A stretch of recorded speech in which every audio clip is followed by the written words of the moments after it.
மேஷ ராசி நேயர்களே, உங்கள் ராசிக்கு விரயஸ்தானம் என வர்ணிக்கப்படக்கூடிய 12ஆம் வீட்டில் சந்திரன் சனி சஞ்சரிப்பதால் எதிலும் சற்று பொறுமையோடு நிதானத்தோடு இருக்க வேண்டும்.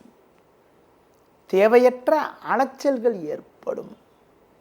சூரியன் செவ்வாய் 9இல் இருப்பதால் ஒரு சில விஷயங்களில் நீங்கள் சாமர்த்தியமாக செயல்படக்கூடிய ஒரு அமைப்பானது உங்களுக்கு இருக்கிறது என்றாலும் பொதுவாக எதிலும் சற்று நிதானத்தோடு இருக்க வேண்டும்.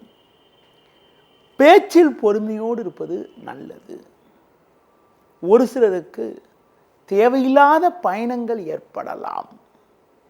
தொழில் ரீதியாக பார்க்கின்ற பொழுது சூழ்நிலையை புரிந்து நடந்து கொண்டால் ஒரு சில வளமான பலன்களை பெறக்கூடிய ஒரு வாய்ப்புகள் உங்களுக்கு உண்டு. வேலையாட்களை சற்று அனுசரித்து செல்ல வேண்டும். தேவையற்ற பயணங்களை தள்ளி வைப்பது மிக மிக நல்லது. வேலைக்கு செல்பவர்கள் அதிகாரியிடம் பேசுகின்ற போது சற்று பொறுமையோடு இருந்தால் வீண் பிரச்சனைகளை தவிர்க்கக்கூடிய ஒரு வாய்ப்புகள் உங்களுக்கு உண்டு.